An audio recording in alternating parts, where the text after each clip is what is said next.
So today we have an exciting program ahead. We are going to give, for those of you who don't know what APRU is, we'll give a brief introduction to APRU, the APWiL program, and also the mentoring program itself.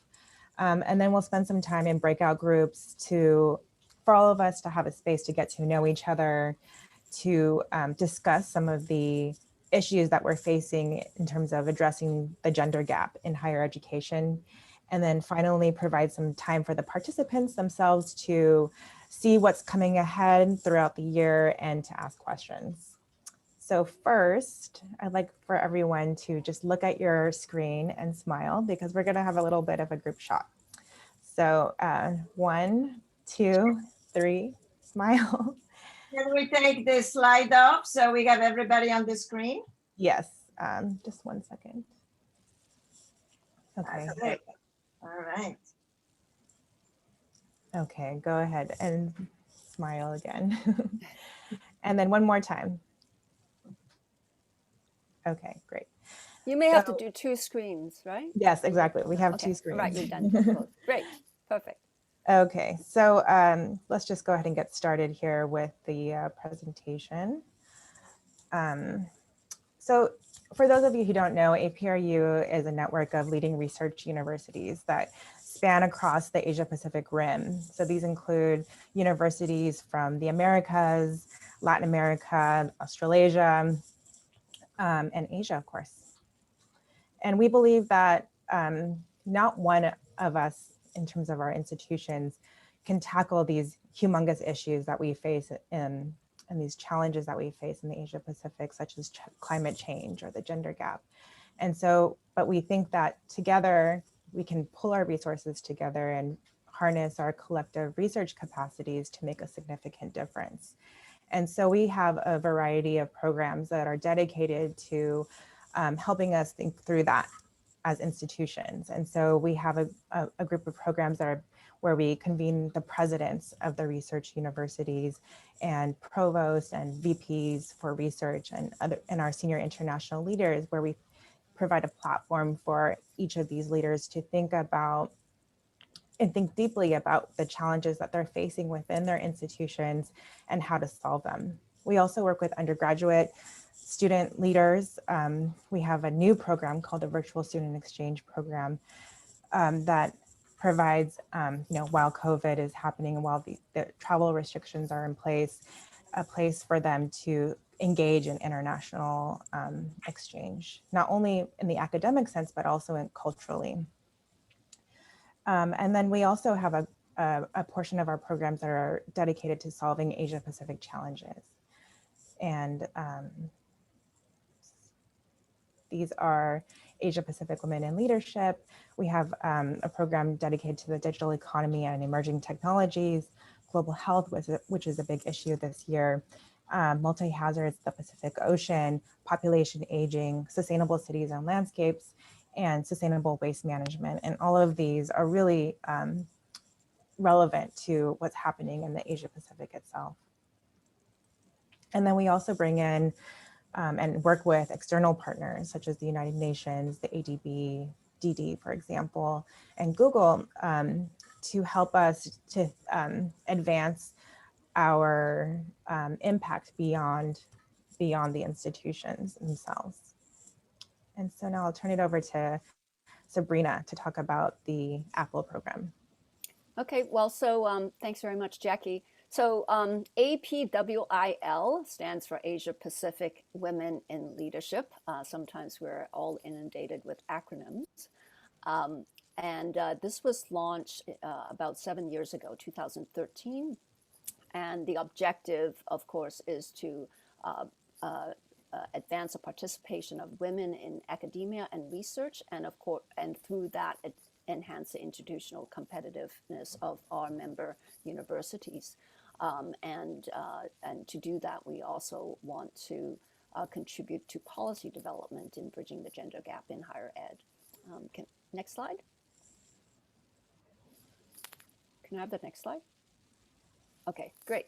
So, so I won't go through names one by one, but what you see here is a core group of people from different universities that have come together to try to brainstorm on initiatives and reach out to other members of APRU. I have personally, I joined HKUST about almost 3 years ago now, and I actually joined workshops when we used to have, it seems like so long ago when we were able to have face-to-face meetings. When we used to have face-to-face meetings, we always convened a APWiL meeting with anybody that's interested, and we've had some good brainstorming, good discussions on issues, and in fact, a number of our initiatives and activities, as well as the current mentoring program, was also were born from these discussions and workshops. So there was in 2013, there was a discussion around policy to share best practices across universities in terms of female advancement, as well as looking at the gender gap. Obviously, I mentioned we have core group meetings along with the get-togethers in the general APRU meetings. The presidents of the network also signed a statement on gender equality and gender equity. On the website, you can see little snapshots and thumbnails on the right-hand side here, but there are resources available on the website, including member surveys of the gender gap reports, as well as meetings held in different places where we've published outcomes and papers. And of course, we'll have, Joanna will talk a little bit more about the mentoring program that we have today. So I think there's one more slide maybe. Oh, I was going to talk about the gender gap report. So we actually did a second gender gap, if I can have the next slide. I don't know if it's advanced. Yeah. So we actually did 2 gender gap surveys amongst our membership, right? So about 50 something universities were surveyed. And 2019 was our second gender gap report. So, so the good news is half of university staff across those members who responded are male and half are female. So we have achieved gender equity.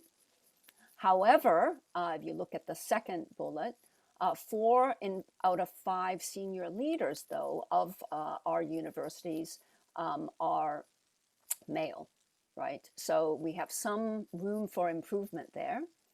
And the other piece of good news is that 100% of all of the respondents in our membership have childcare and family-friendly policies in place.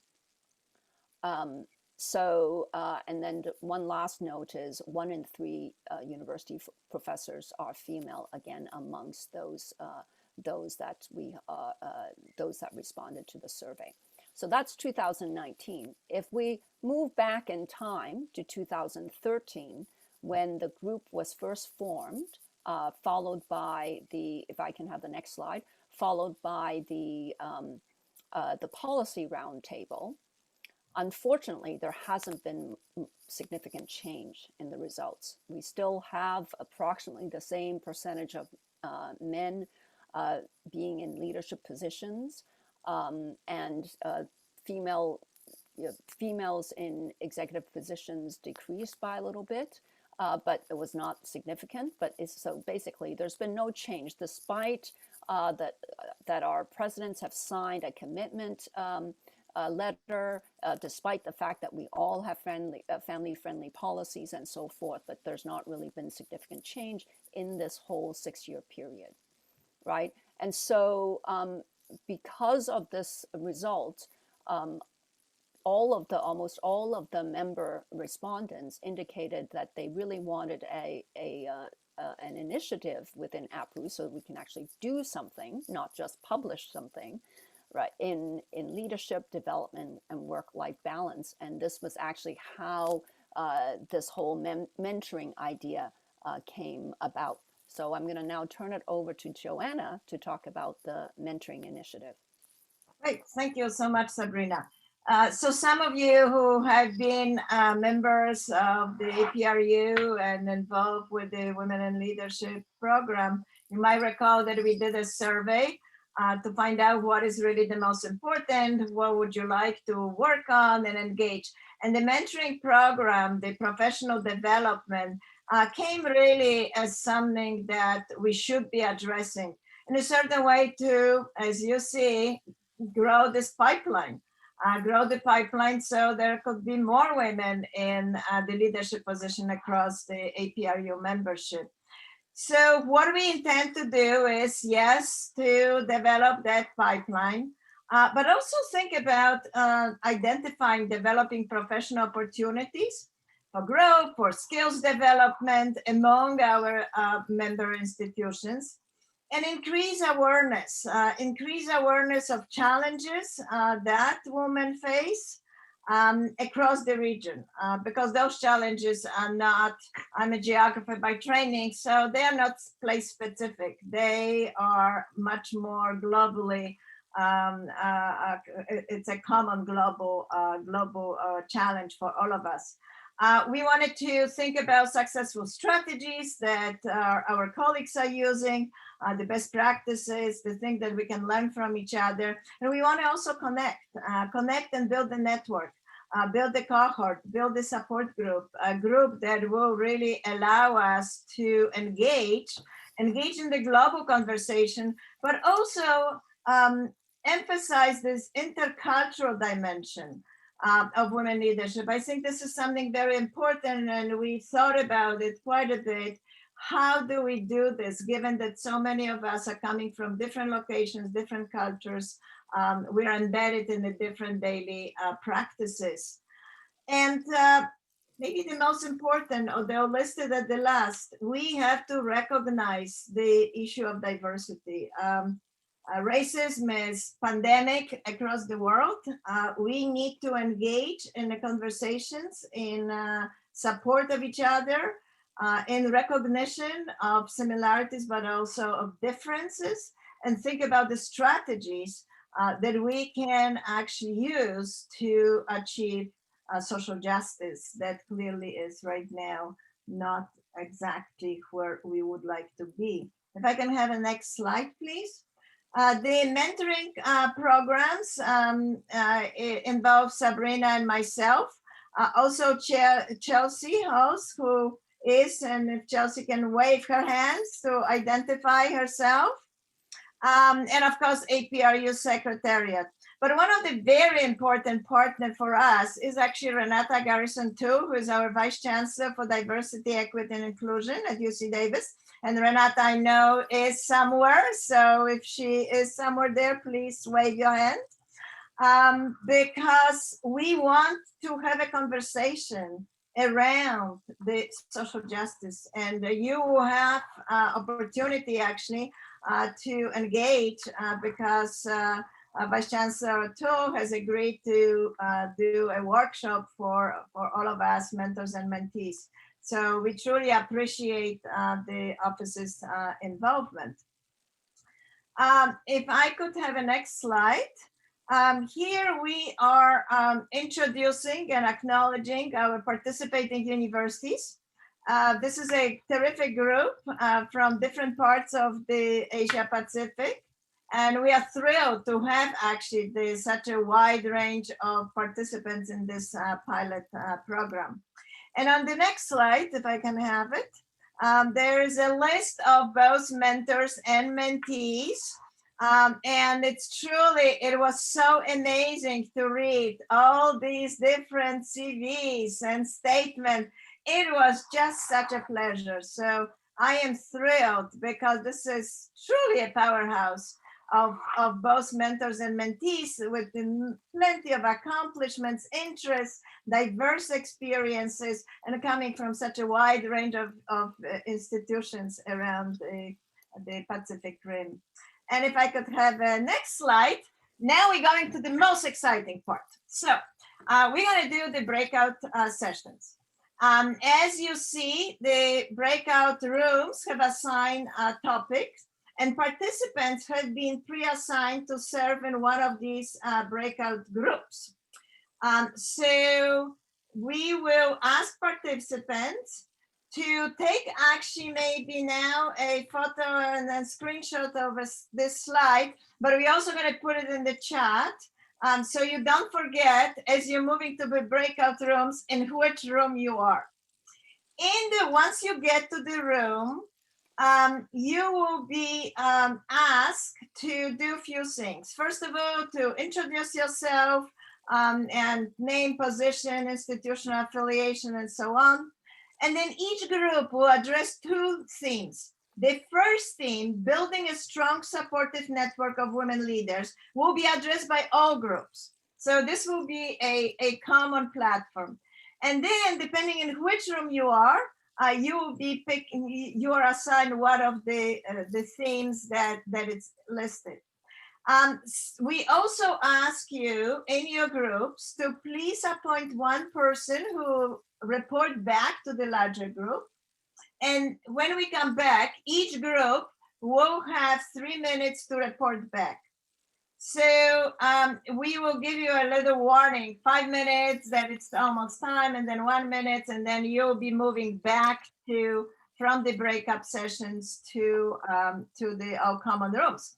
So good luck. I'm gonna be moving around in a couple groups, and Sabrina gonna be moving around in a couple groups, and I think Jackie, so we can be of service and be with you during Chelsea gonna be moving. So we're just trying to build the network.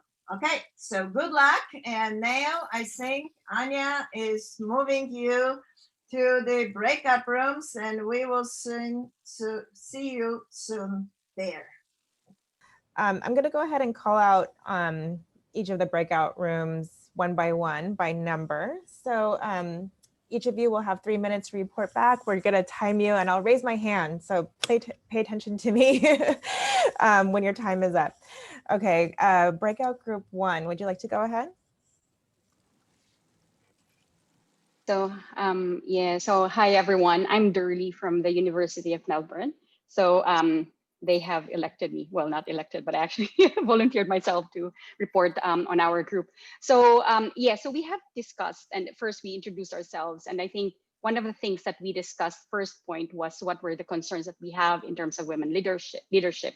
And I think a lot of points were overlapping, but there were the key things that that came out, the insights that I gathered from the discussion was that there was a lack of female leader in our own context, whether we came from, Japan, from Australia, from Hong Kong. So there was really limited model for us to kind of look up to within our own academic context. And I think the second one was the lack of sponsorship and mentors in our in academia as well, because of that lack of female leaders in academia. And this is most obvious, or most specifically for myself. And I think Mimi mentioned also that being an academic, an Asian academic in a Western context, such as the US and Australia, it's really difficult to find someone to to kind of look up to, or even break the glass ceiling into leadership, particularly if you come from a minority group, or an ethnic group that's different from the majority culture. So it's quite difficult. And so those were the things, the three things mentioned that were really a challenge or concern for us as academics, women academics in academia. And so in terms of what we can do. So the second question that was posed was building a strong supportive network of women leaders. We are thankful because some of us have been involved in programs such as APRU, as well as I think Helene was involved in a program in Harvard, and so women leadership programs, and it was really helpful for all of us in terms of building this a stronger network of knowing other women individuals who were going through that process of building our academic track record, I guess, as women leaders.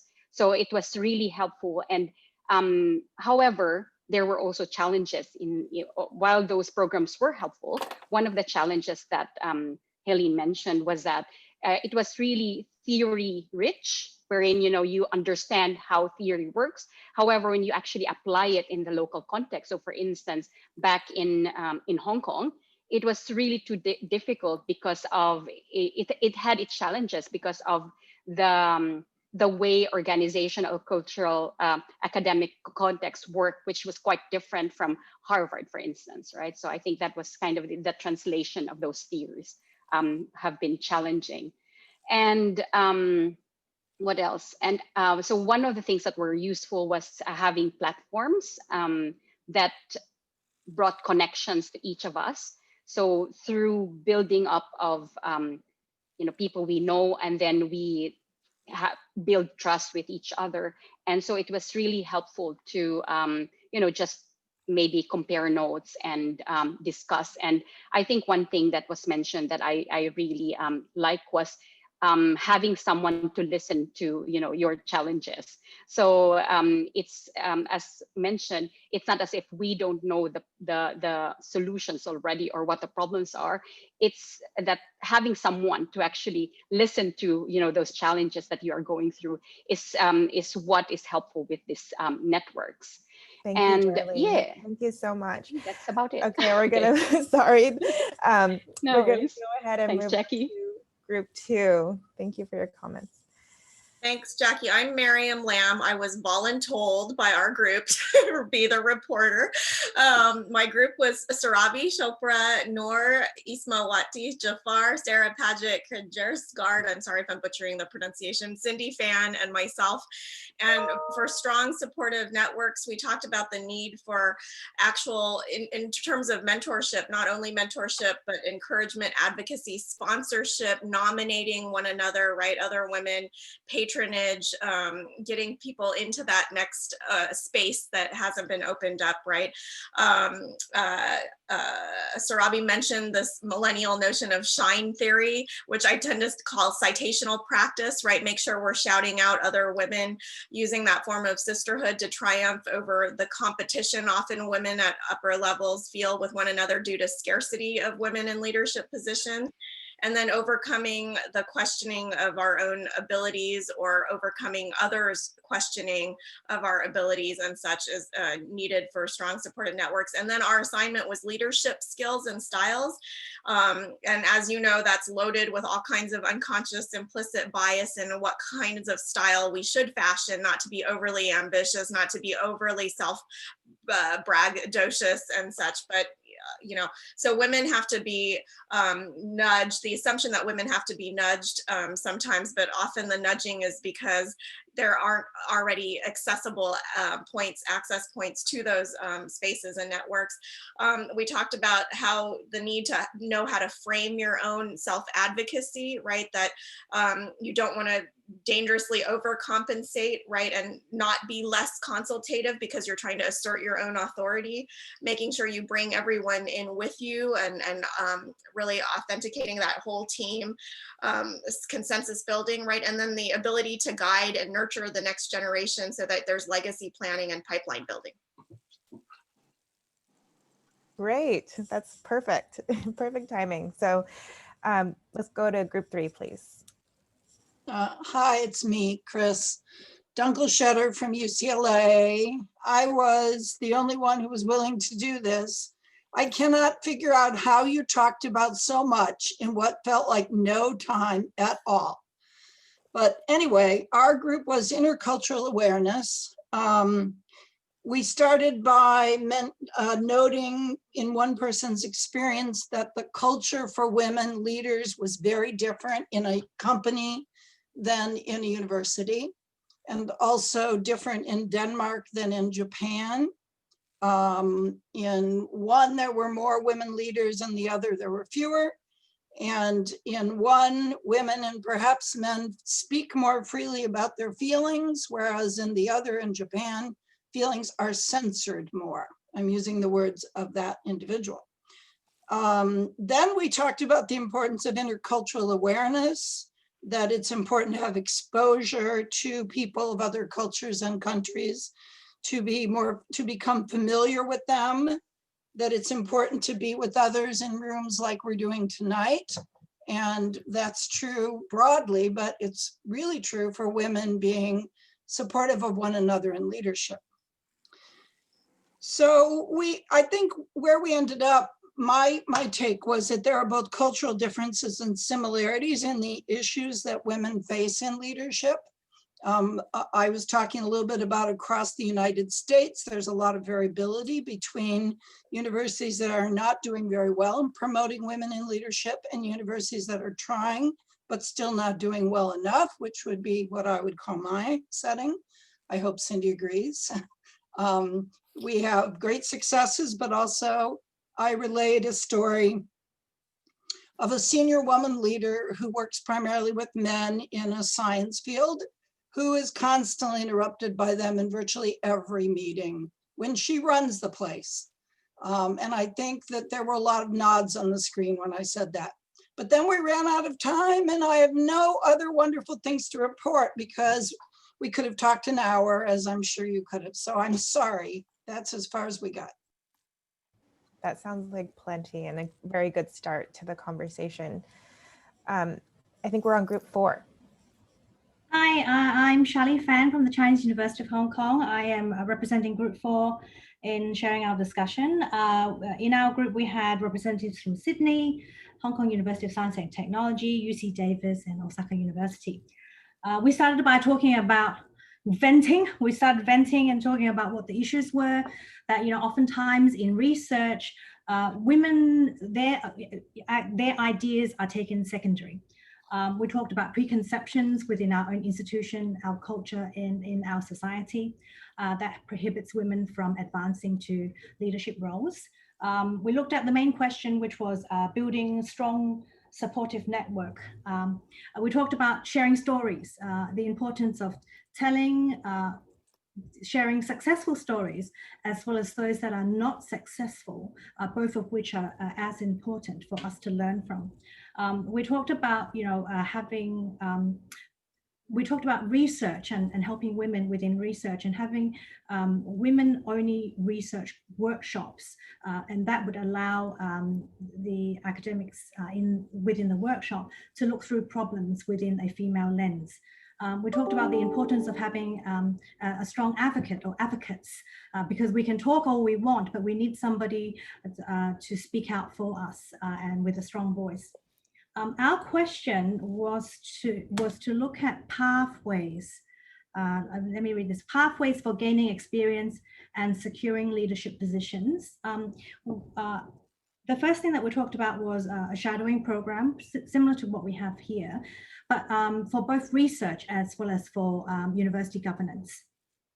We talked about the importance of having a formal training program because we felt that in order to be a leader, there is a specific set of skills that we all need to gain. And this would be not just for people who aim to take up leadership positions within the organization, but it would benefit all women in their work. And then the last thing that we talked about, which would be helpful, is time relief. Given our own work in academia, as well as our responsibilities at home, if we were to undertake certain training or shadowing or whatever else we need to do to gain in a leadership position within our organization, some form of time relief or even additional financial aid would help. And that's all I have. Thank you. Thank you. Group 6, please. Is that mine? Oh, sorry, did I say group 5? Or, okay, sorry, going back to group 5, please. I'm happy to provide a summary. It's Lucy Josko from Monash University. We spoke about the importance of communication on the topic of gendered impacts of the health pandemic, and we discussed the different approaches institutions in this group have taken. Pooja Kapai from the University of Hong Kong talked about the limited opportunities for consultation with those that were most severely affected by the pandemic, particularly teaching staff and parents, and opportunities to discuss how to tackle the unsustainably increased workload. And I think this is where diversity of voices in decision-making is critical if we are to ensure that diverse perspectives are heard and understood. And then we discussed some positive examples of gender-neutral language where the acknowledgement of challenges did not necessarily single out women, but recognize the impact on all who have caregiving responsibilities, irrespective of their gender, and how this is useful in terms of securing a wider buy-in. But then again, in some culturally specific situations, it seems like this is a journey, and there continue to be perceptions that this is a women's issue, as caregiving typically falls on their shoulders. So a little bit of a discrepancy of where institutions are on the topic of gender equity. And then further on the topic of communication, a couple of us spoke about examples of surveys that were developed in response to the health pandemic, either to map out the impacts on people's well-being and academic output, but also about surveying students at a time of an impending transition to online learning, and how in both instances, gender-neutral response about parenting responsibilities actually signals and supports women's equal participation in the workplace. So ultimately, we agreed on the need for leaders to use a more targeted approach in communicating the acknowledgement of the emerging impacts of the pandemic, particularly the uneven gender impacts, and then the subsequent step that we need to put in place mechanisms, policies, or initiatives to mitigate these impacts. Anyone else who wants to, from Group 5, add anything to it?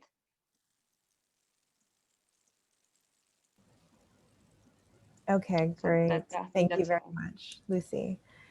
Now we have Group 6. Okay, I got volunteered, I think, to speak for Group 6. I'm Kira Mattis from HKUST, and our group had representatives from HKUST, where the letter acronym salad, CUHK, NTU, and then UC Davis and Tohoku. So we were very strongly a kind of Asian representative group, and we talked a lot. We actually kind of totally ignored our prompt and ended up having a really interesting conversation about how you build up diversity and inclusion programs. I think especially for those of us in Asia, the discussion is at a very different place than it is in North America and probably even Australia. And so we had some really nice examples and interesting examples of both top-down efforts that are beginning to have some traction, like at CUHK, but also people, individual female faculty and groups of female faculty, especially working from the bottom up and then being able to garner more support. And so we spoke about the importance of having an exchange experience with having kind of champions at the higher level in order to make some of these programs really work. And some of the challenges too, where people are aware of the need to have, say, more women in leadership positions or on key committees, but the way they talk about it is like, oh, we need a woman. Let's go find a woman to be on this, right? As opposed to kind of a more holistic approach. And we also talked a little bit about how you can also, there's these top-down things, but also the importance of kind of small wins at the bottom. So improving the situation, for kind of family friendliness of universities and campuses, be that, slowly improving parental leave for both fathers and mothers, improving nursery spaces and nursing facilities and, changing tables, all the kinds of things that signal that you're thinking about more holistically about your faculty, your staff, and your students and their needs and the diverse group. But so we actually became the diversity, equity, and inclusion group. But it was a really interesting conversation. And the other thing I think was very useful was even just getting examples from each other very quickly, especially for those of us who are in places like Hong Kong and Singapore, where if we bring in examples from North America, people say, oh, but that's North American context. We're different here. Whereas if I say, oh, but CUHK and NTU have this program, right? So the importance of kind of having local networks to help us build these structures and learn from each other that are a little bit closer to our local cultural context, right? Which is, I think Group 1 talked about how hard it is to sometimes move some of these ideas across. So having those networks, I think, can make it more effective. That's Group 6. Great, thank you. And congratulations on taking liberty with the topic that you discussed. We have Group 7 now. Okay, Group 7, I'm reporting the discussion that we had in Group 7. the topic is for work-life balance. And we have the Fanny from Chinese University of Hong Kong, and Mark from University of Davis, and Victoria from University of Sydney, and Shirin from Nanyang Technological University, and me, Hisayo, from Keio University in Japan. So after our introduction, self-introduction, we share our thoughts and concern on life-work balance right now. And Mark brought up an interesting topic about after COVID-19 situation. And because not only academia, but in general, women were pushed out of position because of the COVID-19. So it's difficult for especially for women to keep our profession after in this pandemic. And so the work-life balance is really important issues, not only for female, but also male, because we share the working place in this situation. And it, as as it as for a Japanese situation, actually, as a field of humanities and social sciences, female full-time faculty members accounts for about 30%, actually. And in my university, I'm in the Faculty of Letters and English department. The female faculty consists only 23%.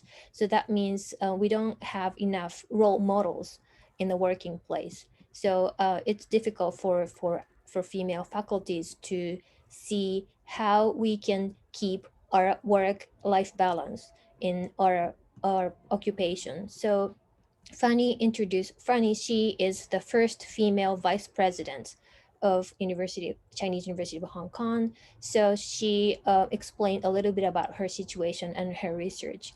And she had interviewed top women who have family, and how can they be a role models, and how we can have a strategy to be a top model, top female leadership in that situation. So Fanny introduces us the importance of the building networks, and she built up the Gender Research Center and to connect women among the faculties. And it's really important to get together from different fields to support each other. And also it is important to get male allies. And it's important to get male involved in this project, because it's not only a female issues, but also some male issues as well. So inclusive strategy is very effective. And also it's important to showing the advantage of diversity and inclusiveness to the male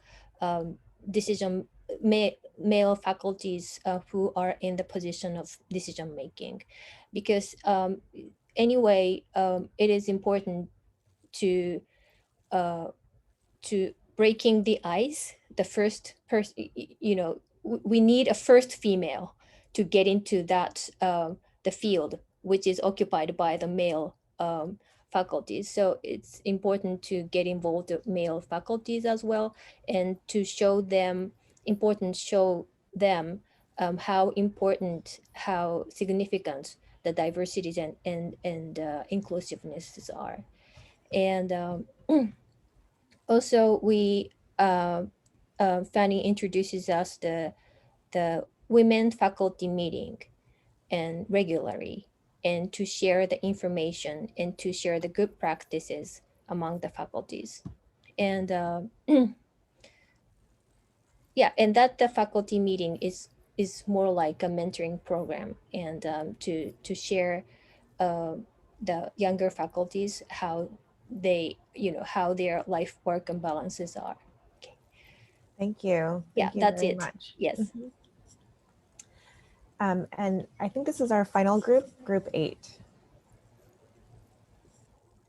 Oh, okay. So that's me. And I also did not know I was going to share, so my memory might be incomplete.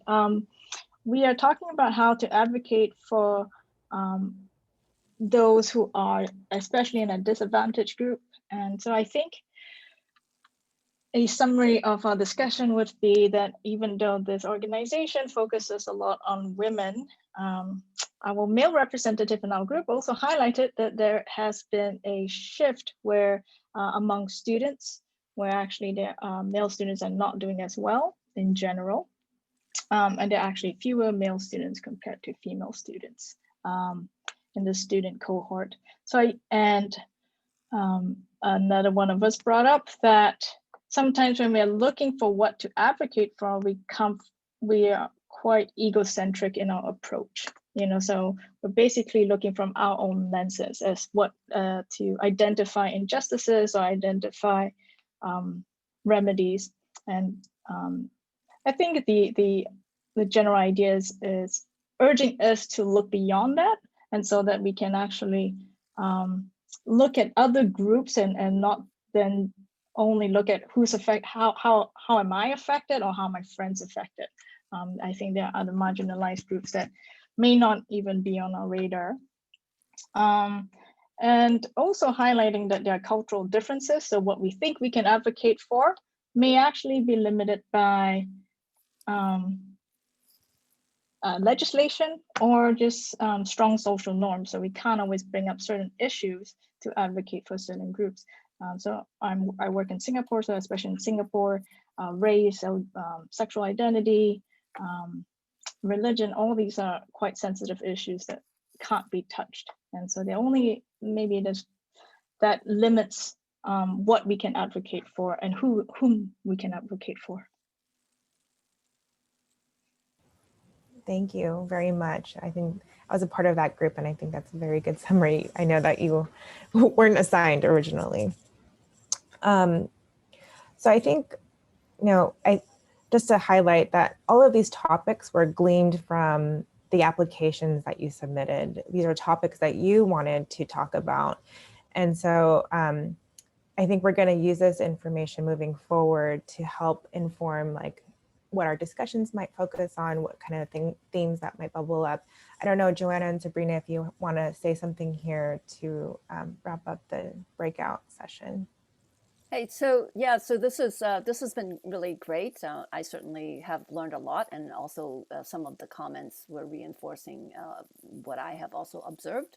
I think it seems like the biggest challenge is the situation, which is sort of the lack of the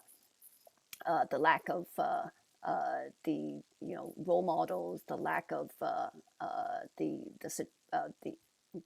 the lack of representation perpetuates the situation, right? It just it's not as much of a virtuous cycle, and we have to address that. And you guys also talked a lot about things that has happened that in different universities and practices, whether it's top down or bottoms up, or local network, or paying it forward by providing shout outs to other people so that they can also provide shout outs to you. I think all of these are, as Jackie said, things that have come up in different people's applications, and also things that you can be talking to your mentees or your mentors. I also want to acknowledge the really important point about male allies. And I do want to point out that we do have several male volunteers, right, to be mentors here. And so for those of you who actually have male mentors, and of course our male mentors can also contribute to this group at large. So that's pretty much my little summary. Joanna?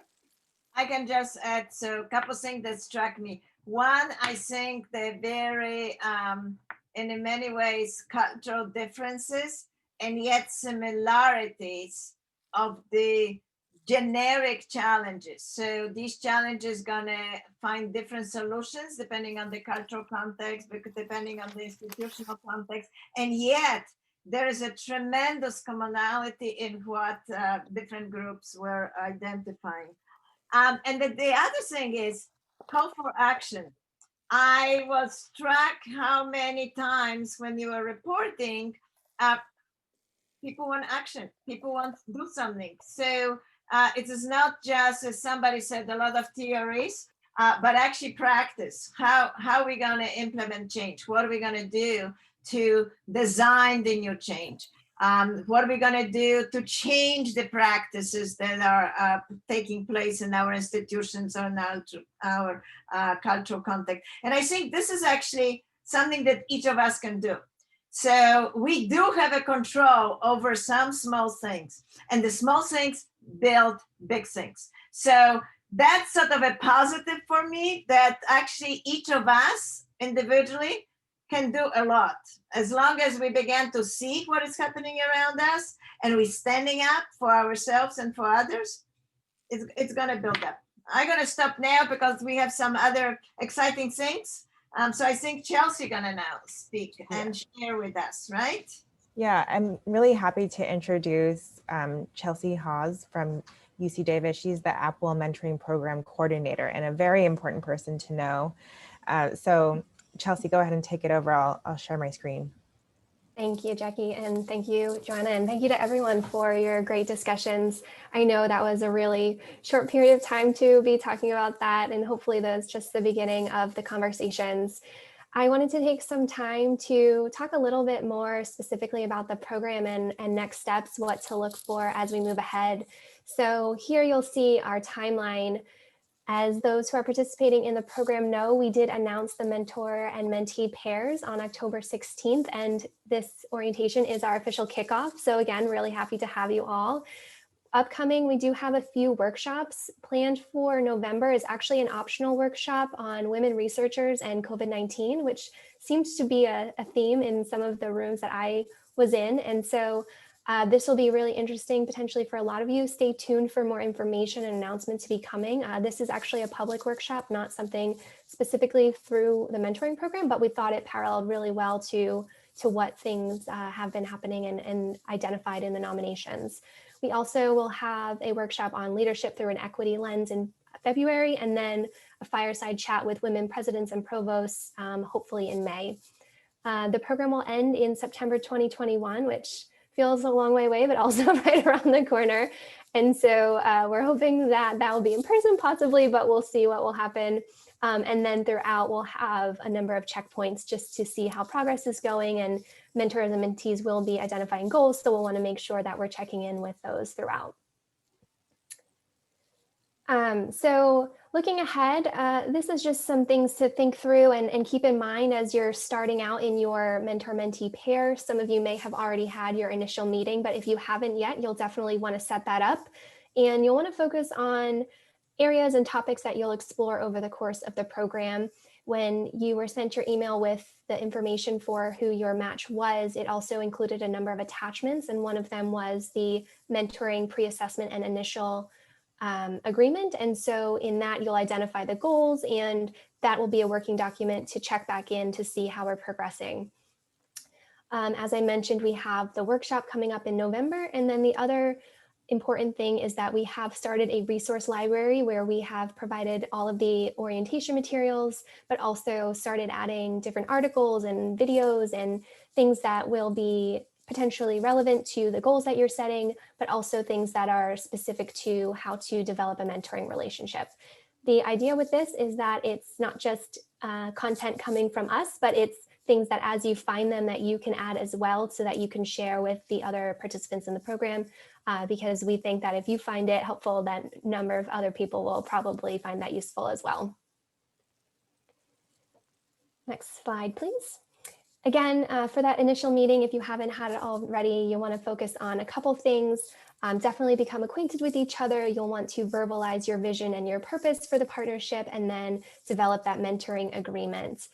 I will mention as well that the mentoring agreement, the copy that was attached in that initial email was a PDF. There is a fillable PDF version as well as a Word document version in the resource library. If you want to be able to download it there, then you can just type in your information right in there. Thank you. To the next slide. Some general tips for making the most of your meeting time as you're moving through over the course of the year. A best practice is potentially to schedule all of these now. We do have the expectation that you're meeting bi-monthly, so at least 6 times throughout the year. and that the mentee is kind of driving the meeting and making sure they're working towards those goals. So any pre-shared agenda and making sure that the mentor is ready and able to be prepared for that discussion that you'll have in that meeting. And then finally, as I mentioned, the resource library, all of the participants should have been added to it. If you haven't, here is the website. If you have any difficulties logging into it, please let me know. We also have created this listserv email, and so that's a way to communicate with everyone in the program throughout the course of the year. And with that, I'll hand it back over to Jackie as we transition to have some time for some questions and answers related to the program. Yeah, so did any of the mentors and mentees have questions about the expectations or things that you're thinking of as you're getting to know each other? And feel free to speak up.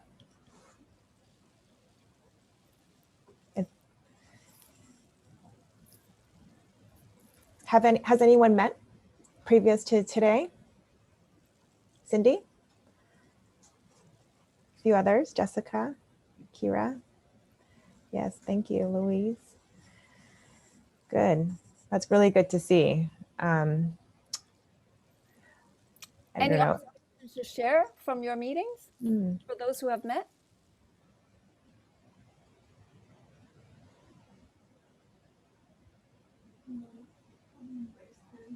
Okay, you can't be shy. Not allowed. You have to speak up.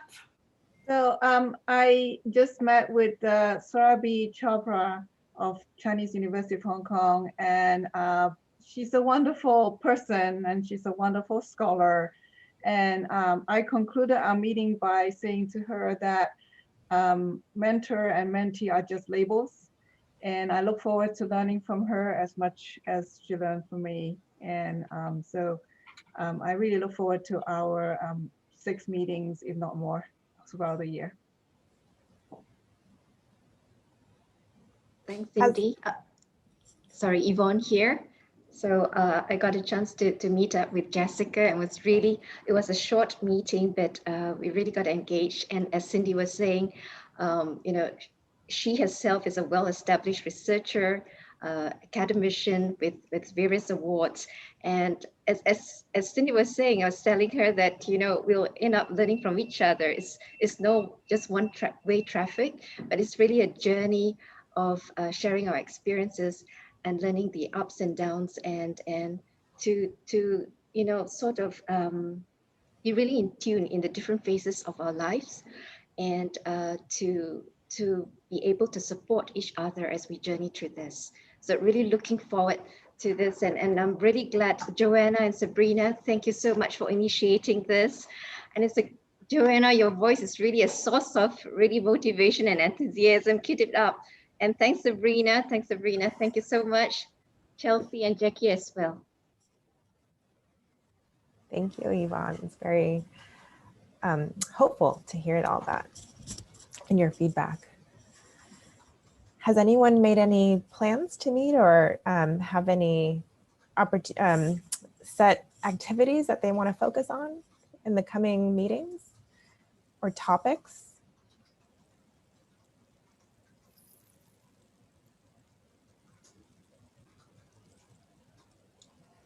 Yeah, well, Esteo and I actually just met in the breakout group.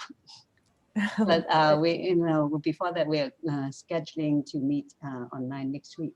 One very important thing about a mentoring program is the structure, and I'm so glad that APWiL has, you know, designed a very well structured program that will ensure the mentoring will be in place. Because otherwise, if left to individuals to just do it at will and on the fly, then it's probably going to, there will be a lot of variations in terms of outcomes and effectiveness. So having the agreement and having the timeline is important. I'm just wondering, for most of the pairs, how often would they like to meet? Because it also take up time from each one's own busy work.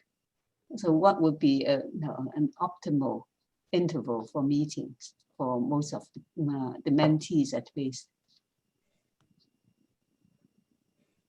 So we suggested, that actually mentor and mentees meet at least 6 times, but that will means in practice probably every other month. You might want to meet shorter time, more frequently. It's all about, how it's going to work the best for you. You can use email, chats.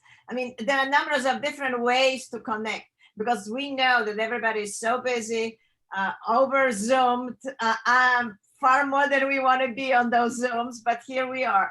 So I think, flexibility. So it becomes a productive time rather than it feels like a burden, because that's one thing we don't want. We don't want any of you to feel, oh my God, I have to get to that meeting. Because that will be the, cross the purpose of why we're getting together. So adjust, discuss, be, open and so forth. I saw, because we are not on the one screen and nobody is raising hand, but I saw Surabi, you raise your hand at one point when I look at the other screen. So I don't know if you still want to say something. Yeah, Joanna, just very briefly as a follow-up to Cindy's comment, I think we had a really nice initial meeting yesterday, and we've talked about meeting every 2 months, which we'll coordinate. I'll coordinate with Cindy's office. Jackie, in response to your question, one of the things that I requested that we focus on is how to advocate for sort of more inclusiveness institutionally, and also how to in the future sort of develop the skills to take on more research leadership in the future. Something I was wondering about at the level of this mentoring program is there some way to build in towards the end some participation, maybe at a particular event, from wider university leadership at our institutions?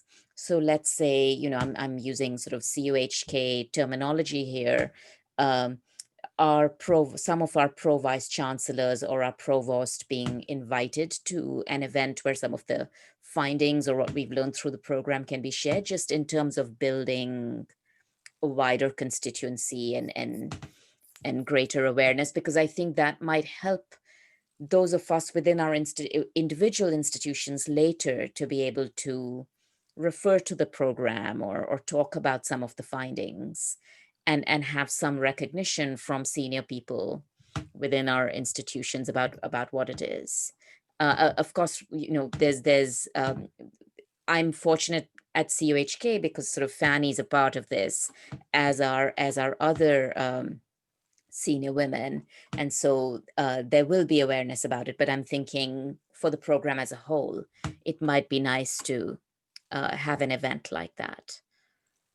In a certain way, if we are going to meet in person, and hopefully one day we will meet in person, the idea was, right, Jackie, that when we have the president's annual meeting, that all the mentors and mentees can join in and celebrate.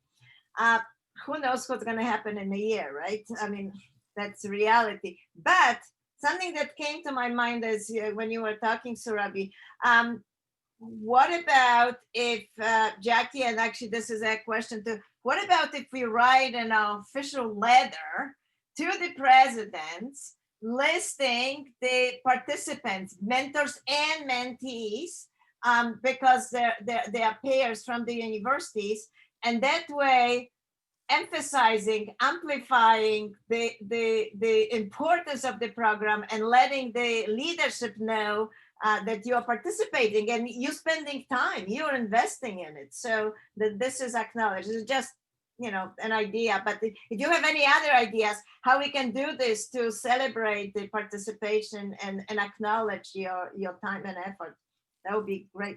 Yeah, I think it's a great idea, right? So we need to do a little bit more promotion. Somebody talked about how we need to give shout outs, right? So we, if you guys are actually benefiting from this, we should be providing shout outs so that other people are aware of it, and then potentially sharing the practices and the approach. We do have a closing workshop, towards the end, I guess around September timeframe next year. And maybe as part of that workshop, and I really look to Chelsea's leadership here, since she's done just a fantastic job of putting all the manuals and documentation together, to potentially, as part of that closing workshop, we could have a sharing and reflection session that we open up to anybody that wants to participate from our universities. And then, of course, we'll count on all of us here, as well as other colleagues, to promote it so that people would actually attend. Right. Well, and if new ideas emerge across, please share them. Or if you have any ideas now. Joanne and Sabrina, well, we talk about joining the President's Forum to celebrate. But in addition to that, what Sarabi talked about earlier is also a possibility to attend the Provost Forum as well, the APRU Provost Forum, because usually the Provost is the one who will be implementing the internal policies. Right. So the presidents would just say, oh, this is great. No, our investment in the program has been rewarded, but they won't go back and do something so further with it. Right. But with the provost meeting, I think we can come up with a report on the next steps or some of the institutional mechanisms that can be enhanced, and that could be a working meeting as well. Excellent. I was also wondering about the, informing the relevant leadership on campus, on our respective campus, about our participation as mentor or mentee. So of course the APRU presidents, they're already invested, right, in this. But the provost, but also the deans, our department chairs, and they are not yet part of this network. And so I think a letter, this will be a lot of letters, but a letter from APRU, a letter from Joanna and I'm sorry, Sabrina, Joanna and Sabrina, as co-chair of this program, informing the dean and the department chairs that so-and-so, Professor so-and-so, has agreed or has been selected, to participate in this program, and it described the program, right? And I think this will also have some ripple effect in the future as this program enters into the second year and third year, as you are recruiting a second cohort and third cohort. Well, these are potential nominators of individuals to participate. Right. Yeah, great idea. Thank you. Any other ideas? All right, well, we're going to be creating them as we move along. There will be more ideas because everybody's going to be so excited. And I bet we're going to hear that you're not meeting 6 times, but 8 times, 9 times, 10 times, and emails and all kinds of things. I hope there is a lot of new friendships being created.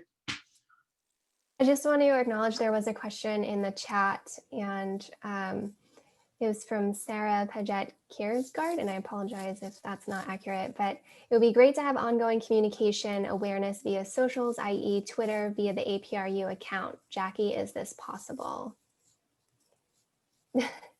Yes, we can. Yeah. Go ahead, Sorry, Sarah. I just said Anya messaged me privately. Oh, Sorry. okay. Just I just saying, want to make sure you got the answer. Yeah, no, I did. Thank you. Yes. Okay, wonderful. I think it's certainly possible, and I think it's a really good way to communicate broadly about what's happening here in APWiL and how we can share it. I mean, in the vein of helping to share what we're doing internally with all the universities. So I think it's a really great suggestion that we can follow up on. Hi. On that note, if we want to be on time and give people the time, some of us are going to go to bed, maybe not so soon, but and the others, we wish you a great day of hard work. Or good lunch. Or good luck, whatever it is. Yeah. Well, I just, Sabrina, you want to say a few words too? No, I don't want to say more words. I'm really excited to see how this mentoring pilot will happen. And of course, the experience is going to be what you make out of it.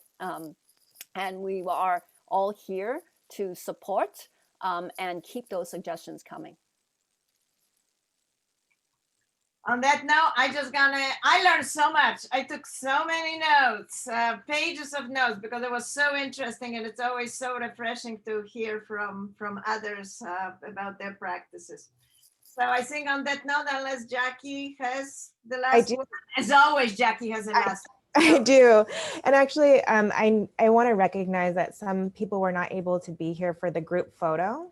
So if we could just one more time take a look at our cameras, and we'll take another group photo of everyone. Please. Okay, thank you. Okay, 1, 2, 3. And then one more. I'm going to go to the second screen here. Okay, here we go. 1, 2, 3. Thank you. Thank you, everyone. And I'll let you go for the evening and for the day. Bye-bye. Bye.